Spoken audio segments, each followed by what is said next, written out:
Hey gamers, Blindy here. It's July 2026, and I have somewhat recently finished playing Metal Hellsinger.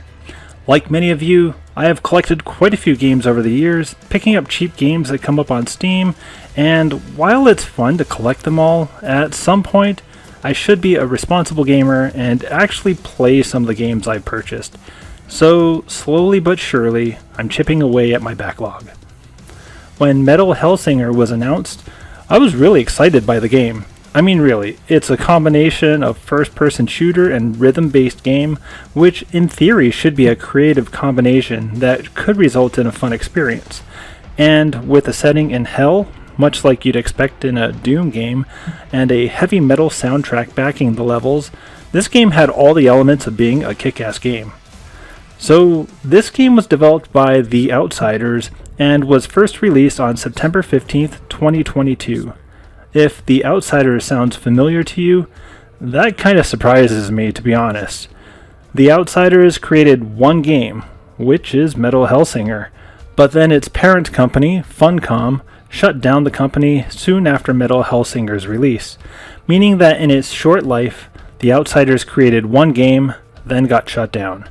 Originally, The Outsiders were developing a game by the name of Darkborn, but when the game got cancelled, the team took that idea and teamed it up with heavy metal music, added the rhythm element, and Metal Hellsinger was born. And then the company got shut down. At least they got their game out, and they were able to release it for several platforms as well. Beyond Windows, you can grab this game on the PlayStation 5 and 4, the Xbox X and S, and the Xbox One. Of course, I played the Windows version using my LCD Steam Deck. The standard price is still a little steep, coming in at just under $40 Canadian, but when it's on sale, it'll reach 75% off, putting it just under $10.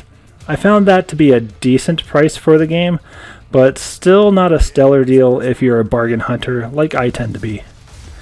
It's a moderately sized game, so keep around 15 gigs available for your install. Mine was just under 14 gigs.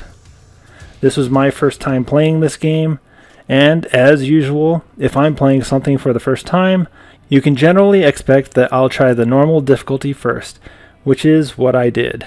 I would expect that any harder difficulty would have frustrated me to the point of quitting, but we'll get into those details a bit later.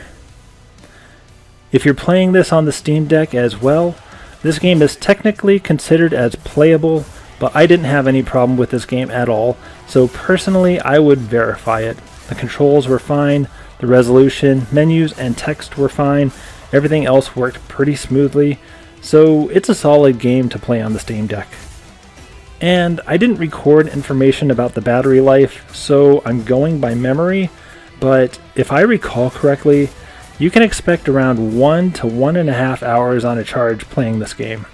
It's pretty intensive on resources, so it's reliable for about 2 runs, which I typically found to be about half an hour or so for each run.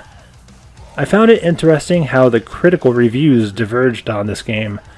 Metal Hellsinger is in the mid-70s on Metacritic, but all the way up to 96% approval on Steam with 7,700 reviews.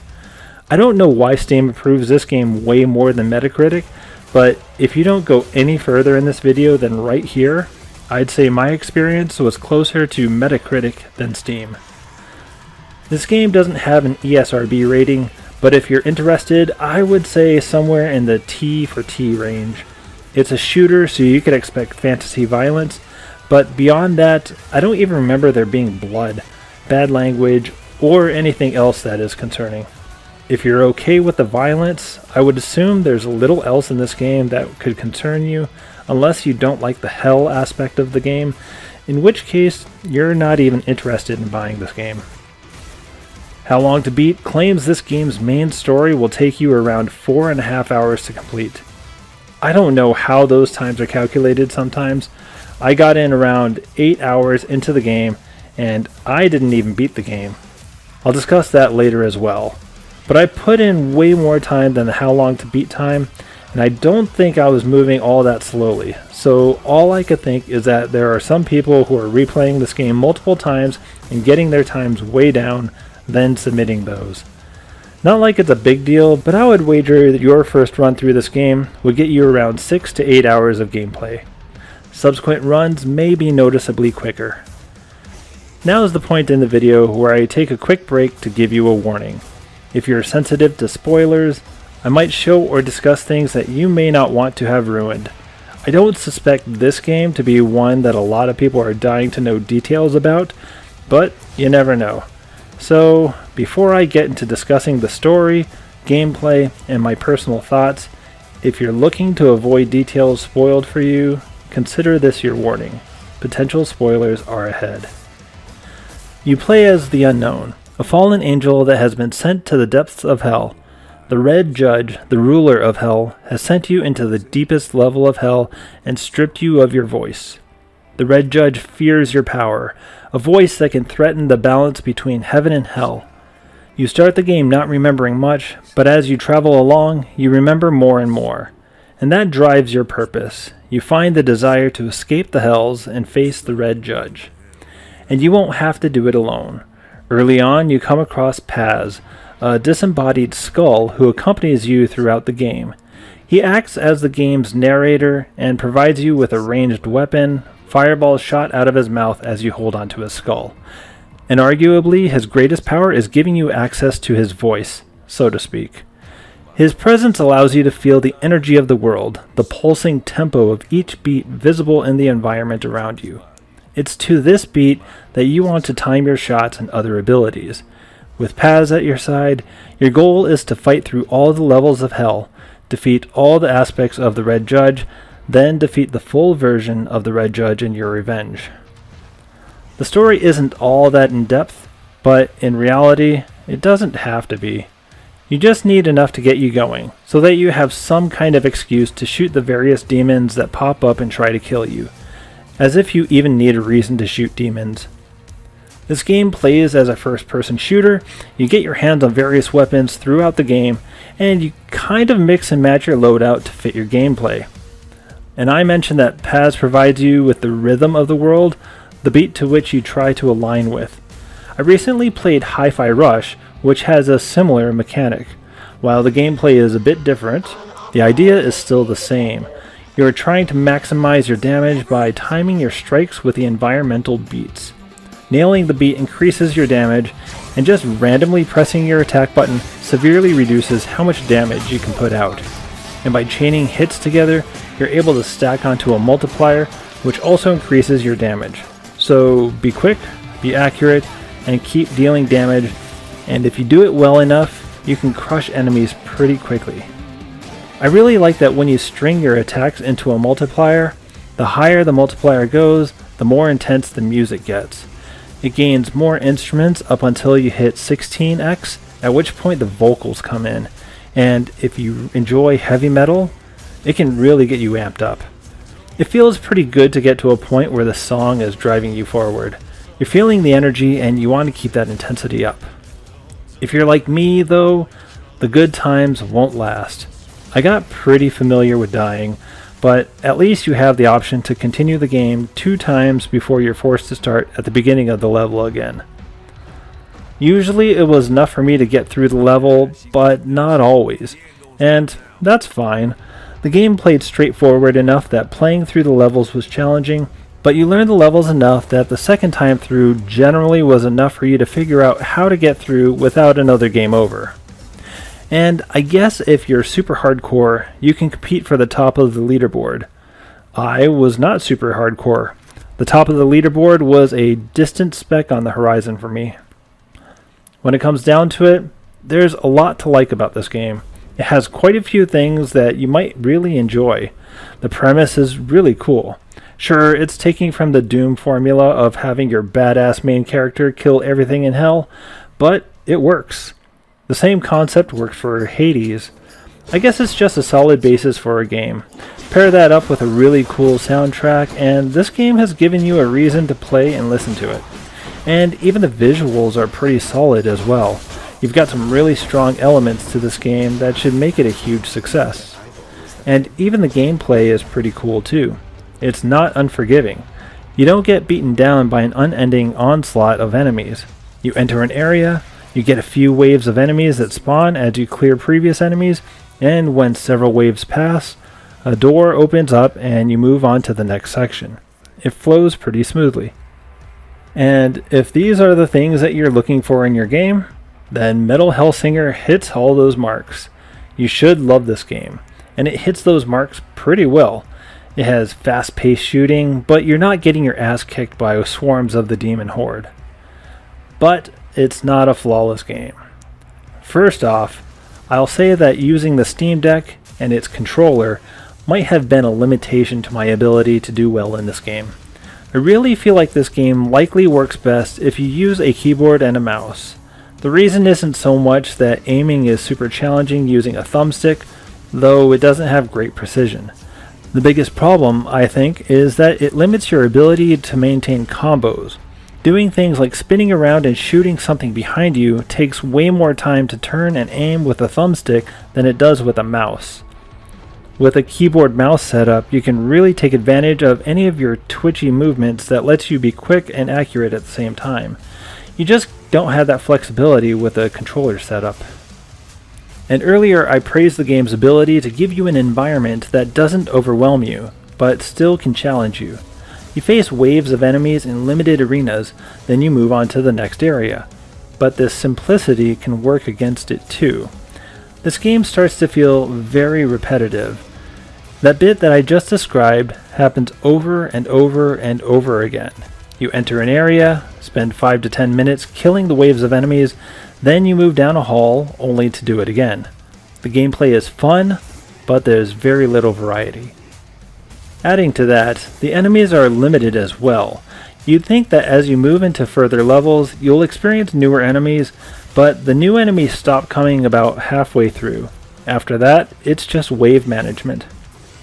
They throw the harder enemies into larger spawns, so you have to face more enemies and more challenging enemies at the same time. Ultimately, it's down to the design of the game. Without changing how the structure of the game is laid out, they're kind of stuck in designing worlds that are essentially long halls with the occasional arena. Either design a bunch of new enemies with new attacks, or reuse what you have and make it more challenging to deal with them. They chose the latter. And these levels start to feel a bit long. You're going to take about half an hour from the beginning of the level to the boss fight, and occasionally you might find yourself getting a game over, so you'll rerun these levels more than once. If all goes well though, it'll be only one game over. By the second time through, you'll have a pretty good idea of what will spawn, how to manage the waves, and how to get through the level with, hopefully, minimal damage taken. The levels, realistically, aren't super hard. It just may take a bit of effort to understand how to maximize your effectiveness. But if you don't mind, or even enjoy the repetitiveness and linearity of a game like this, you may really enjoy this game loop. Choose your weapons, shoot demons, clear an area, and move on until you get to the boss. Figure out what the boss does and how to damage it without taking too much damage, and continue to do that for 9 levels. You know exactly what you're getting. At least, that was how things went for 95% of the game. So, I will mention that unlike most of the other games I've reviewed on this channel, Metal Hellsinger was one that I did not finish. 9 levels, all of them were fine. They were tough, but nothing that I couldn't figure out. 8 bosses were fine too. They were all aspects of the Red Judge, and they could be figured out without too much trouble. But the Red Judge in the last level was stupid. They completely restructured how she fought, and I found it completely annoying.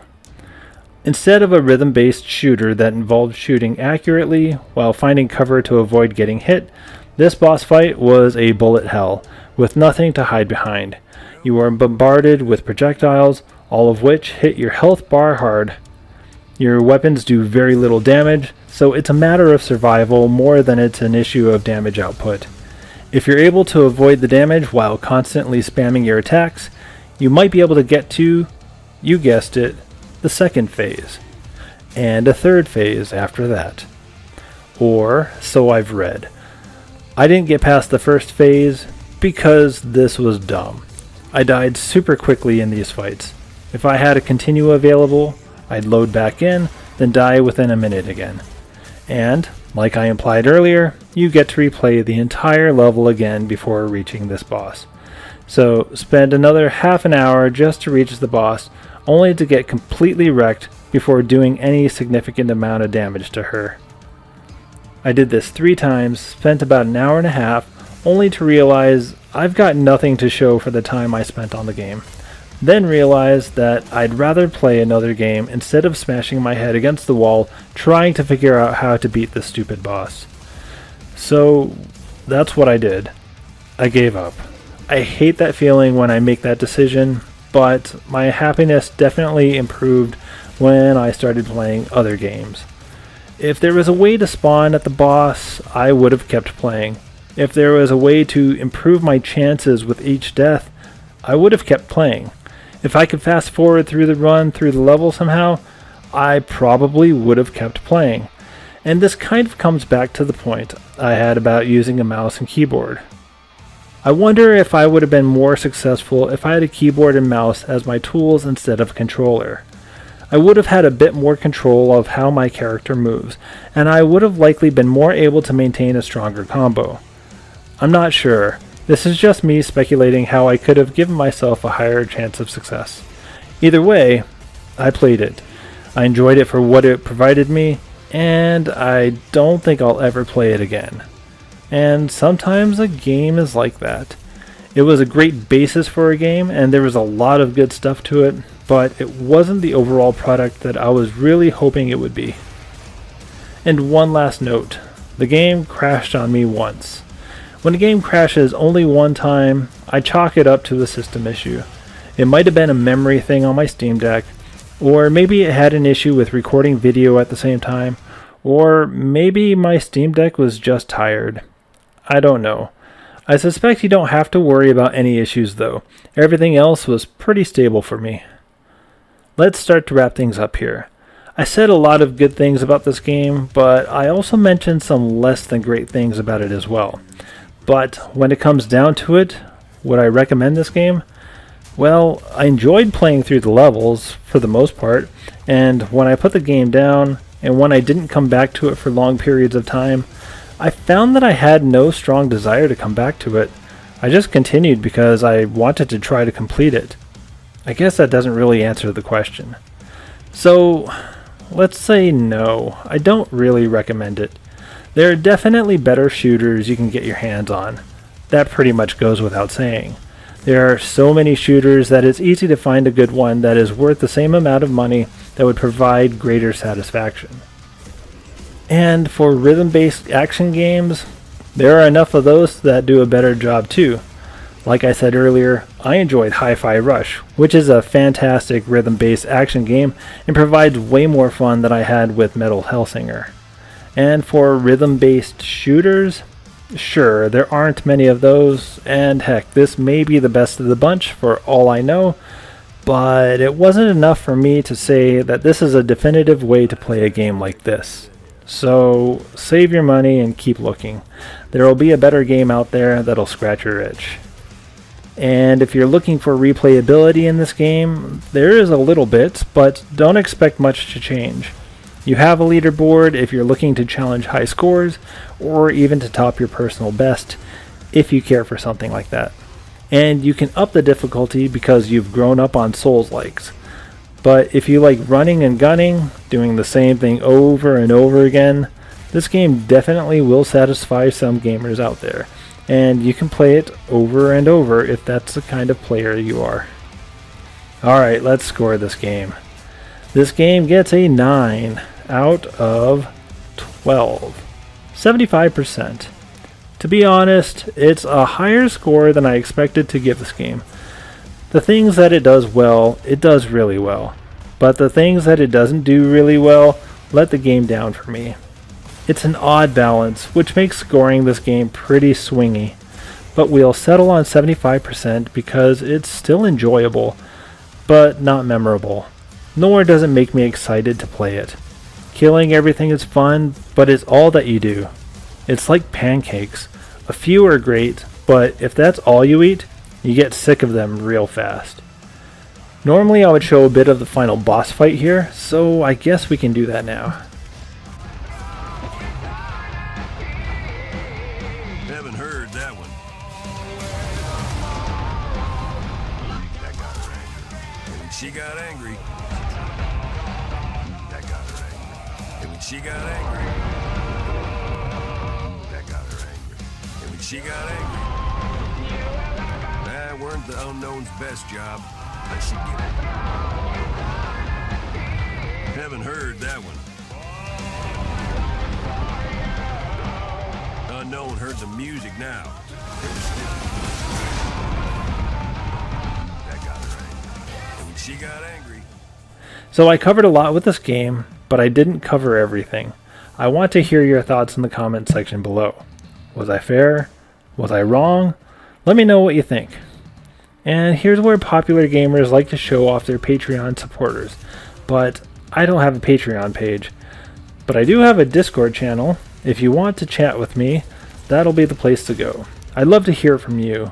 Let's talk about games, or whatever else may be on your mind. It'll be fun. Before I go, here's what's going on in my world. I finished playing Card Shark and started dedicating more time to Cyberpunk 2077. It started off slow, but I'm really enjoying the game. Beyond that, I'm not sure what I'll tackle next. I know I said I started Pathfinder Wrath of the Righteous, so maybe that'll be what I put my energy into next, but we'll see. I have several other games already loaded onto my Steam Deck that I might choose as well. One thing at a time. Let's finish Cyberpunk first. And life at home will be a little more hectic and laid back now that school is out. Shout out to Moose Jaw, Saskatchewan. We just visited there and had a pretty great time. Looks like we might have more summer trips on the horizon, but we'll see. I hope you all have a great summer. I'll keep working on getting more reviews out. I have a lot more games waiting for me. Thanks for hanging out with me today. If you like this video, a like would be wonderful, and I'm trying to get to 100 subscribers on my channel, so I welcome you to subscribe as well. You've been amazing. Your smile is beautiful, and I hope you have a great day. Take care, and I'll see you in the next video.